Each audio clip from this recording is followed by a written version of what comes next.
bareng-bareng di kasus ini sekitar 1 tahun kurang lebih, dan saya benar-benar melihat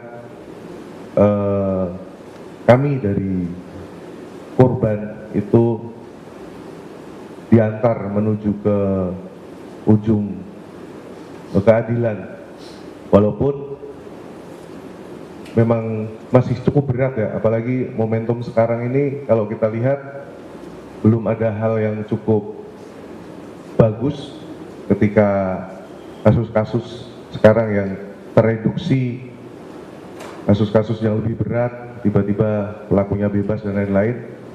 Tapi perlu teman-teman wartawan ketahui bahwa Kejaksaan Negeri Jakarta Selatan kemarin itu melakukan terobosan yang luar biasa.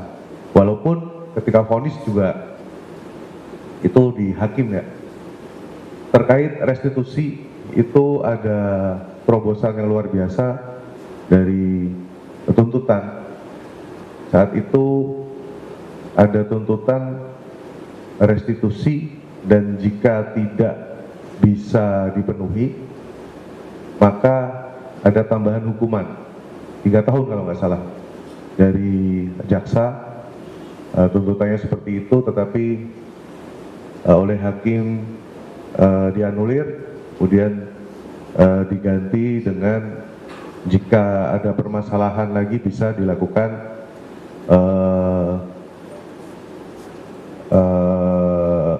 gugatan lagi. Sebelum ini kemarin kita juga beberapa kali diskusi dengan Bang siapa yang sekarang di Kejaksaan Agung,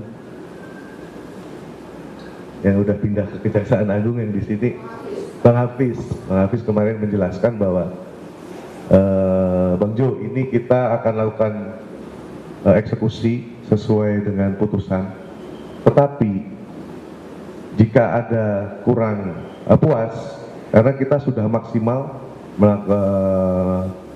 melakukan tuntutan, nanti kita siap untuk gugat lagi aja. Nah itu mungkin nanti dari Melissa bisa menjelaskan, karena ini kan belum selesai ya sebenarnya, belum selesai, masih ada satu lagi kasusnya Mario Dendi yang belum disidangkan ya, yaitu terkait sama pencabulan yang diadukan sama keluarga anak AG, pelaku juga. Nah, dengan hal-hal yang sudah dilakukan Kejari Jaksel ini, saya masih optimis. Jadi tetap bersama korban, lawan sampai sekeras-kerasnya, istilahnya seperti itu, walaupun nanti di final itu kan sudah beda lagi, tetapi luar biasa dari Kejaksaan Negeri Jakarta Selatan, ngawalnya bukan hanya sidang tapi juga sampai di eksekusi lelang Rubicon kemarin. Yang kedua, LPSK, terima kasih sekali, seperti keluarga baru bagi kami karena pendampingannya luar biasa, terus menerus, walaupun diserang sana sini. Kita tahu juga dari LPSK kemarin awal-awal ketika sidang, jadi yang diserang-serang kan LPSK, angka ini dari mana dan lain-lain. Dan kami dari keluarga nggak bisa membalas itu semua, hanya titip banyak banget kasus yang mestinya dikawal seperti ini gitu. Jadi jangan sampai harapan-harapan kami masyarakat mau kemana lagi gitu loh. Tetapi ketika melihat bahwa jaksa LPSK berjuang sampai titik klimaks, itu bagi kami itu sudah merupakan sebuah dorongan, merupakan sebuah harapan, sehingga perlu disampaikan ke masyarakat bahwa kejaksaan dan LPSK itu untuk kasus jenis ini bisa diandalkan. Mudah-mudahan sih menginspirasi juga untuk kejaksaan-kejaksaan lain. Mudah-mudahan dengan momentum ini kita bisa makin berjuang lagi, karena memang perjuangan kita masih panjang, dan besar harapan kami supaya teman-teman media juga terus mengabarkan hal-hal seperti ini, bukan buat apa-apa, bukan buat David, tapi kita lihat di minggu ini banyak sekali kasus yang membuat kita sedih sebenarnya, terutama kalau kita orang tua, bapak atau ibu melihat anaknya sampai kayak kemarin dilindas, kemudian pelakunya bebas, itu sesuatu yang harus dihilangkan. Jadi itu dari kami. Terima kasih. Wassalamualaikum warahmatullahi wabarakatuh.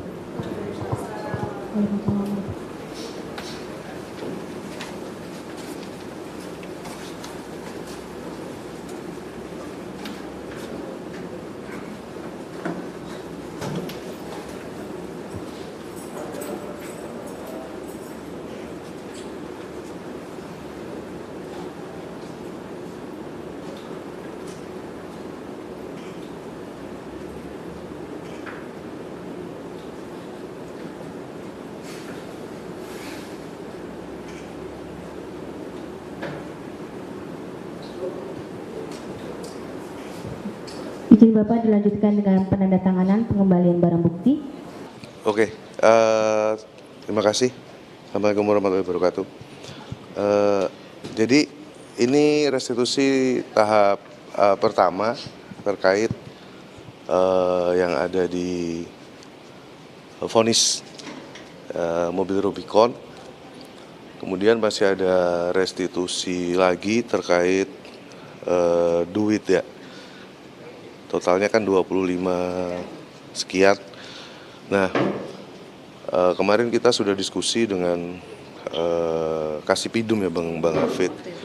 Di sini juga di Kejaksaan Negeri Jakarta Selatan, kemudian beliau memberikan arahan bahwa nanti alurnya adalah dari jaksa akan menghadirkan pelaku untuk ditanya komitmennya terkait restitusi. Jadi kurang lebih akan dimintai keterangan atas yang tertanggung ini, apakah bersedia, jika bersedia berapa, dan lain-lain yang lebih teknis dari pihak kejaksaan lebih paham itu. Nanti kemudian dari jaksa akan memberitahukan ke kami. Untuk selanjutnya kami akan seperti apa. Tapi paralel, kemarin kita diskusi dengan tim hukum, penasihat hukum, Melisa dan tim, itu akan menyiapkan gugatan terkait perdata terkait ini ya, PMH ya. Terkait PMH, harapannya adalah yang pertama tentunya seperti yang teman-teman wartawan ketahui kemarin, ada pengembalian. Jadi di awal itu kan dia bilang udah nggak ada sama sekali. Udah disita semua. Sampai makan aja minta ke tetangga. Tetapi ya kita tahu namanya koruptor tuh pasti paling pinter bohong kan. Jadi kayak kemarin ada pengembalian. Seperti tadi yang saya sampaikan, ada hal yang kita udah berjuang nih, kejaksaan udah berjuang luar biasa, tapi ya tetap yang pengadilnya itu dari hakim kan gitu. Nah, harapannya adalah nanti akan terbuka lagi nomini-nomini dia. Kalau kemarin atas nama istrinya, ada juga yang sebenarnya atas nama pelaku ya.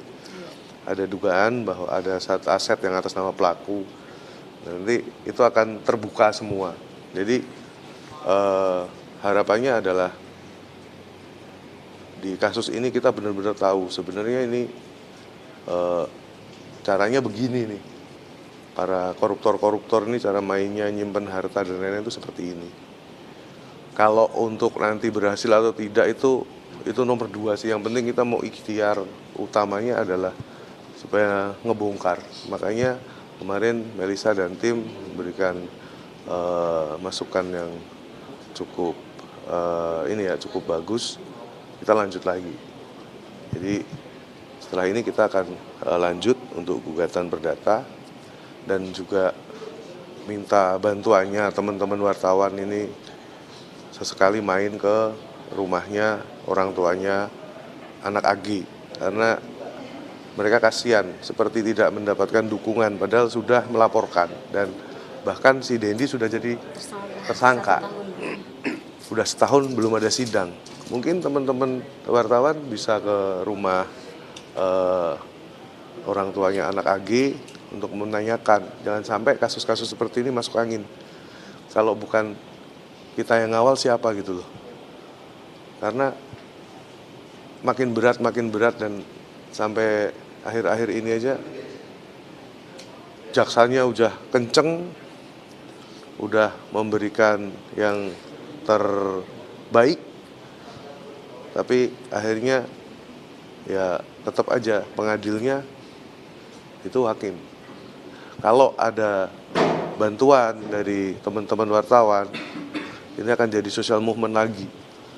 Nah, itu bisa menjadi momentum yang bagus untuk keadilan di negeri ini. Terima kasih. Mungkin saya tambahkan dulu ya, terkait dengan penyerahan hari ini itu memang mengurangi dari apa yang sudah diputuskan oleh Pengadilan Jakarta Selatan 25 miliar, dan ini mengurangi. Tetapi kami tetap mengapresiasi ini presiden baik untuk penegakan hukum, tetapi kita tetap akan melakukan upaya hukum. Jangan sampai terkait dengan hak dan kewajiban ini tidak jelas ya. Kita sebagai masyarakat aja wajib pajak ya, sementara pengemplang pajak rumahnya dikembalikan, hartanya dikembalikan. Tapi korban tindak pidana yang semestinya itu adalah negara yang harus memenuhi seluruh hak-hak daripada korban ini lepas tangan. Kita berharap pasca ini kita akan melakukan upaya hukum. Kita juga sudah diskusi dengan pihak kejaksaan. Kami berharap dari institusi terkait, KPK dan yang terkait lainnya itu juga memberikan akses data seperti yang tadi Jo sampaikan, sehingga kami tahu juga aset-asetnya gitu, yang atas nama si pelaku. Dan terlepas dari semua itu, kita berharap restitusi ini ternyata memang bisa dijadikan pijakan yang luar biasa bagi korban, bukan hal yang diremehkan, karena terbukti restitusi itu ada dan terlaksana, tereksekusi. Meskipun memang kami juga sudah sampaikan kepada kejaksaan, memang pasal di dalam pasal undang-undang penganiayaan ini kan ada yang kosong ya, tidak bisa menyita sekaligus. Itu kenapa tadi Ayah David sampaikan kami mau tidak mau harus mengajukan yang namanya gugatan, karena jaksa meskipun sudah tahu aset-asetnya Mario Dendi tidak bisa melakukan sita serta-merta gitu, sehingga berdasarkan putusan yang sudah ingkrah itu kami akan melakukan yang namanya gugatan. Kita akan upayakan sedemikian rupa. Kita berharap seluruh elemen penegak hukum, institusi terkait itu juga membantu pemenuhan hak korban ini, sehingga jangan sampai hanya di atas kertas doang nih restitusi 25 miliar tetapi tidak ada tidak dapat diaplikasi. Nah, mungkin sedikit saya sampaikan kondisinya anak korban secara fisik sudah luar biasa ya, Jo ya, membaik. Sudah maraton, sudah lari, tetapi mau tidak mau, suka tidak suka, terkait masa depan banyak yang sudah kita ikhlaskan atau bergeser gitu ya, sehingga butuh pemenuhan yang luar biasa terhadap hak anak korban ini. Seperti itu mungkin. Jadi ceritain aja yang kemarin, jadi dia pengen kuliah Ya. karena udah kelas 3 kan, tapi memang secara emosional, kemudian sosial, itu memang kalau kami melihatnya dan berdiskusi dengan pihak sekolah, itu memang butuh dampingan yang luar biasa. Karena kan mungkin teman-teman udah lihat di beberapa podcast dia ya dia jadi seperti itu, jadi seperti anak yang dalam tanda kutip nakal gitu ya, celetukannya juga Luar biasa. udah nggak sewajarnya gitu. Jadi itu makanya kita ikutkan dia di kegiatan-kegiatan fisik yang berat dengan harapan akan bisa meredam emosinya. Dan alhamdulillah juga dibantu banyak teman ya, karena kalau maraton itu kan yang menginisiasi kan Chico Jericho. Jadi dia memang deket banget sama Chico, maraton tiap hari Minggu itu cukup membantu. Tetapi ya itu, kemarin saya diskusi sama Melisa tentang masa depan itu udah kita rencanakan untuk kayaknya yang dia seneng karena kegiatan fisik, maka dan kelihatan gitu, dia ngelihat kan, oh setelah aku tiap hari latihan tuh badanku jadi gede kan, dia sekarang hampir mirip kayak orang binaraga gitu. Dan saya udah diskusi sama Melisa, sama Chico juga. Sekolah gimana? Ini lanjutin aja. Nanti Chico tuh yang bilang, nanti saya akan kenalin sama anak-anak APSI. Jadi semacam asosiasi apa? Jadi pengen jadi ini personal trainer gitu. Jadi dia lebih ke fisik aja lah, karena kalau untuk ngejar yang Kognitifnya udah. kognitif, mikir-mikir tuh sampai detik ini masih cukup lemah gitu. Kurang lebih seperti itu. Pemirsa, soal pemanggilan Mario Dandi itu sudah ada rencana kapan dijadwalkan?